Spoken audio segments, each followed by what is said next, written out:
வணக்கம். தமிழ்நாடு அரசோட நகைக்கடன் தள்ளுபடி திட்டம். இந்த அறிவிப்ப கேட்டதும் நம்மள பலருக்கும் இது ஒரு பெரிய பொக்கிஷம் மாதிரி தெரிஞ்சிருக்கும். ஆனா அந்த பொக்கிஷத்தை அடையிறதுக்கு ஒரு சிக்கலான வரைபடத்தை நம்ம சரியா புரிஞ்சுக்க வேண்டியிருக்கு.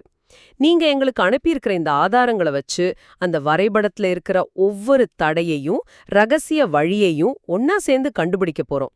வாங்க இந்த ஆழமான அலசலை தொடங்கலாம். கண்டிப்பா. நீங்க சொன்ன அந்த சிக்கலான வரைபடங்கிற வார்த்தை ரொம்பவே சரியானது. ஏன்னா இது வெறும் ஒரு நலத்திட்டம் மட்டும் அல்ல. நீங்க பகிர்ந்து கொண்ட ஆதாரங்கள் சொல்ற மாதிரி இது வரவிருக்கும் 2026 சட்டமன்ற தேர்தலை மனசுல வச்சு அறிவிக்கப்பட்ட ஒரு தேர்தல் வாக்குறுதி. அதனால இதோட விதிகள் ரொம்ப கவனமா வடிவமைக்கப்பட்டிருக்கு. ஒரு பக்கம் வாக்குறுதியை நிறைவேற்றணும், இன்னொரு பக்கம் இந்த 45,000 கோடி ரூபாய்ங்கிற பிரம்மாண்டமான நிதி ஒதுக்கீட்டையும் கட்டுக்குள்ள வைக்கணும். இந்த ரெண்டுக்கும் நடுவுல தான் இந்த நிபந்தனைகள் எல்லாம் வருது. ஆஹா, அப்போ ஆரம்பமே சுவாரஸ்யமா இருக்கு. இந்த 45,000 கோடி ரூபாய் விஷயத்த மனசுல வச்சுக்கிட்டே உள்ள போலாம். முதல்ல இந்த திட்டத்தோட அடிப்படை என்ன? அந்த பொக்கிஷத்தோட அளவு என்ன? அதாவது எவ்வளவு நகை அடமானம் வச்சிருந்தா இந்த தள்ளுபடி பொருந்தும்? திட்டத்தோட மையப்புள்ளியே இதுதான். அதாவது கூட்டுறவு வங்கிகள், கிராமப்புற வங்கிகள், அப்புறம் சில அரசு உதவி பெறும் தனியார் வங்கிகள்ல நீங்க அடமானம் வச்ச 5 பவுன். 5 பவுன்னா 40 கிராம். ஆமா, 40 கிராம் வரையிலான நகைக்கடன்கள் முழுமையா தள்ளுபடி செய்யப்படும். இங்க கவனிக்க வேண்டிய முக்கியமான வார்த்தை 40 கிராமுக்கு உட்பட்ட கடன்கள். ஒரு நிமிஷம், இங்கதான் எனக்கு முதல் சந்தேகம் வருது. இப்போ ஒருத்தர் சரியா 41 கிராம் நகை வச்சிருக்காருன்னு வச்சுப்போம். அவருக்கு இந்த திட்டத்துல ஒரு பைசா கூட தள்ளுபடி ஆகாதா, இல்ல 40 கிராம் வரைக்குமான தொகை தள்ளுபடி ஆகுமா? இது நிறைய பேருக்கு இருக்கிற குழப்பம். மிகச் சரியான கேள்வி. இதுதான் இந்த திட்டத்தோட முதல் மற்றும் முக்கியமான வடிகட்டி. துரதிர்ஷ்டவசமாக உங்க கடன் 40 கிராமுக்கு மேல, அதாவது 41 கிராமா இருந்தாலும் சரி, முழு கடனும் தகுதியற்றதாகிவிடும். என்னது, முழுசாவுமா? ஆமா, இது 40 கிராம் வரை தள்ளுபடி கிடையாது. 40 கிராமுக்கு உட்பட்ட கடன்களுக்கு மட்டுமான முழு தள்ளுபடி. இந்த ஒரு விதி மூலமாவே பயனாளிகளோட எண்ணிக்கை கணிசமா கட்டுப்படுத்தப்படுது. அப்போ இது எல்லா அல்லது ஒன்றுமில்லைங்கிற மாதிரி ஒரு விதி. சரி, இந்த முதல் தடைய தாண்டவங்களுக்கு அடுத்ததா என்ன நிபந்தனைகள் காத்திருக்கு? ஆவணங்கள் சம்பந்தமா நிறைய விஷயங்கள் இருக்குன்னு கேள்விப்பட்டேன். ஆமா, அடுத்த கட்டமே ஆவண சரிபார்ப்பு தான். இது ரொம்ப கடுமையான பகுதி. முதல்ல உங்க கடன் விண்ணப்பத்தோட ரேஷன் அட்டை நகல் அல்லது அதோட எண்ணை நீங்க கொடுத்திருக்கணும். சரி. கொடுக்கலன்னா தள்ளுபடி கிடையாது. அதே போல தவறான ஆதார் எண்ணை கொடுத்திருந்தாலும் நீங்க தகுதி இழந்துடுவீங்க. இதுல ஆதார், ரேஷன் கார்டுன்னு சொல்றீங்க. ஆனா நடைமுறையில கிராமப்புறங்கள்ல பல பேரோட ஆவணங்கள்ல எழுத்துப்பிழை, முகவரி மாற்றம்னு சின்ன சின்ன பிரச்சனைகள் இருக்குமே. உதாரணத்துக்கு அப்பா பேர்ல ஒரு எழுத்து மாறி இருந்தா கூட அதெல்லாம் எப்படி கையாளுவாங்க? இது ஒரு முக்கியமான நடைமுறை சிக்கல். ஆதாரங்கள்ல இத பத்தி தெளிவா சொல்லலைனாலும் பொதுவாக இந்த மாதிரி பெரிய திட்டங்கள்ல விதிகள் ரொம்ப கடுமையா பின்பற்றப்படும். சொல்லப்போனா கணினி மூலமா சரிபார்க்கும்போது ஆவணங்கள்ல இருக்கிற தகவல்கள் 100% பொருந்தலைன்னா அந்த விண்ணப்பம் நிராகரிக்கப்பட வாய்ப்பு அதிகம். அதனால சின்ன பிழைதானேன்னு அலட்சியமா இருக்க முடியாது. இதுல இன்னும் 2 முக்கியமான விஷயங்கள் இருக்கு. ஒன்னு, நீங்க தமிழ்நாட்டுல தான் வசிக்கணும். ஆனா உங்ககிட்ட ஆந்திரா, தெலுங்கானா, புதுச்சேரி மாதிரி வெளிமாநிலங்களோட ரேஷன் அட்டை இருந்தா. ஓ, அப்ப தள்ளுபடி கிடைக்காதா? ஆமா, உங்களுக்கு இந்த தள்ளுபடி கிடைக்காது. உங்க ரேஷன் அட்டை தமிழ்நாடு அரசால வழங்கப்பட்டதா இருக்கணும். ஓகே. அப்போ ஒருத்தர் சென்னையில வாடகை வீட்ல வேலைக்காக தங்கியிருக்கார். ஆனா அவரோட ஆதார் கார்டுல சொந்த ஊர் முகவரி, உதாரணத்துக்கு திருநெல்வேலி முகவரி இருக்குன்னு வச்சுப்போம். அவர் தகுதி இல்லாதவர் ஆகிடுவாரா? இது தமிழ்நாட்டுக்குள்ளேயே வேலைக்காக இடம்பெறல் லட்சக்கணக்கான மக்களுக்கு பொருந்தும். நல்ல பாயிண்ட். ஆதாரங்கள்ல ஆதார் அட்டையில் உள்ள முகவரி தமிழ்நாட்டிற்கு வெளியே இருப்பது தகுதி இழப்புக்கு காரணம்னு சொல்லியிருக்காங்க. தமிழ்நாட்டுக்கு வெளியே இருந்தா? சரி. ஆமா, இதன்படி பார்த்தா ஆதார் முகவரி தமிழ்நாட்டுக்குள்ள இருந்தா பிரச்சனை இல்ல. ஆனா கடன் வாங்கின வங்கி இருக்கிற கிளைக்கும் ஆதார்ல இருக்கிற முகவரிக்கும் ரொம்ப தூரம் வித்தியாசம் இருந்தா அங்க சில கேள்விகள் எழலாம். ஆனா விதிப்படி ஆதார் முகவரி தமிழ்நாட்டுக்குள் இருந்தாலே போதும். இதுவே ஒருவர் பெங்களூர்ல வேலை செஞ்சு அங்க இருக்கிற முகவரிய ஆதார்ல அப்டேட் பண்ணியிருந்தா அவர் தகுதி இழந்துடுவார்.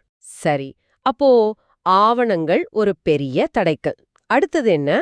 பதவி, வேலை சம்பந்தமாவும் சில கட்டுப்பாடுகள் இருக்குன்னு சொன்னீங்க இல்லையா? ஆமாம், இந்த வரைபடத்துல அடுத்த தடை அதுதான். இது ஒரு வகையில எதிர்பார்க்கப்பட்டதுதான். அனைத்து அரசு ஊழியர்களும் அவங்க எந்த துறையில வேலை செஞ்சாலும் சரி, எந்த துறையா இருந்தாலும். ஆமா, எந்த துறையா இருந்தாலும் சரி, இந்த திட்டத்துல இருந்து முழுமையா விலக்கப்படுறாங்க. இது ஏன்? அரசு ஊழியர்கள்னா அவங்களுக்கு கடன் சுமை இருக்காதா என்ன? அவங்களுக்கு நிலையான வருமானம் இருக்குங்கிற அடிப்படையிலையும், நலத்திட்டங்கள் முதல்ல சமூகத்தோட நலிவடைந்த பிரிவினரை சென்றடையணுங்கிற கொள்கையின் அடிப்படையிலையும் இந்த விதிமுறை இருக்கு. அது மட்டும் இல்லாம கூட்டுறவு சங்கங்கள்ல பணிபுரியும் ஊழியர்கள், அவங்க குடும்பத்தினர். ஓஹோ, சங்க ஊழியர்களும் கூடவா? ஆமா. அப்புறம் அந்த சங்கங்களோட நிர்வாக குழு உறுப்பினர்கள், அவங்க குடும்பத்தினருக்கும் இது பொருந்தாது. திட்டத்துல அதிகாரம் உள்ளவங்களே பயனடைவதை தடுக்கத்தான் இந்த ஏற்பாடு. ஓகே, இது ஒரு வகையில நியாயமா தெரியுது. இத தவிர ஒருத்தரோட கடந்த கால நிதி நிலவரமும் தகுதியை தீர்மானிக்குமா? நிச்சயமா.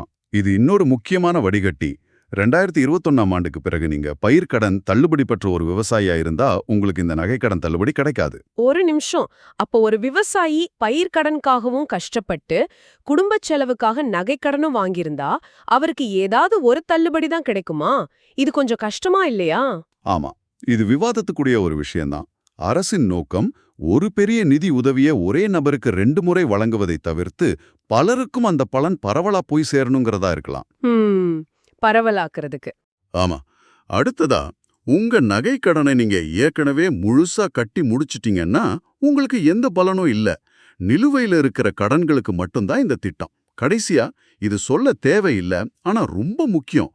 போலியான நகைகளை வச்சு கடன் வாங்கியிருந்தா தள்ளுபடி கிடையாது. உல்டாவா சட்ட நடவடிக்கையும் பாயும். அப்பா, இத்தனை தடைகளையும் வடிகட்டல்களையும் பார்த்த பிறகு யாருக்குத்தாயா இது கிடைக்கும்னு பலரும் யோசிக்கிறது எனக்கு புரியுது. அந்த பட்டியல்ல வர்ற அதிர்ஷ்டசாலிகள் யாருன்னு இப்ப பார்க்கலாம். அது ஒரு சின்ன பட்டியலா இருந்தாலும் அதுல சில முக்கியமான விஷயங்கள் இருக்கு. ஆமா, இத்தனை தடைகளை தாண்டி வர்றவங்களுக்கு வழி தெளிவா இருக்கு. தகுதிக்கான அடிப்படைகள் ரொம்ப நேரடியானது. முதல்ல, நீங்க அடமானம் வச்ச நகை சரியா 5 பவுன் அல்லது 40 கிராமுக்கு குறைவா இருக்கணும்.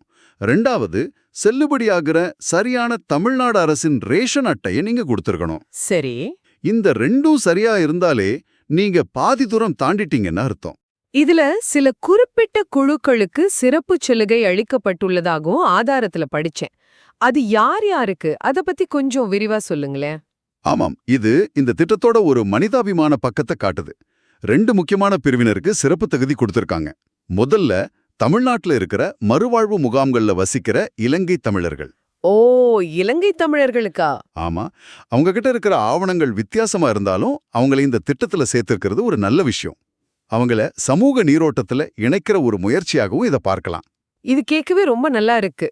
இன்னொரு பிரிவு தமிழக அரசோட குடும்ப ஓய்வூதியம், அதாவது ஃபேமிலி பென்ஷன் வாங்குறவங்க. Family pension. ஆமா, இங்க ஒரு நுட்பமாத விஷயத்தை கவனிக்கணும். அரசு ஊழியர்களுக்கு தள்ளுபடி கிடையாதுன்னு நம்ம பார்த்தோம். ஆனா ஒரு அரசு ஊழியர் இறந்ததுக்கு பிறகு அவரோட குடும்பம் வாங்குற அந்த ஓய்வூதியத்தை நம்பி இருக்கிறவங்களுக்கு இந்த தள்ளுபடி பொருந்தும். அப்படியா?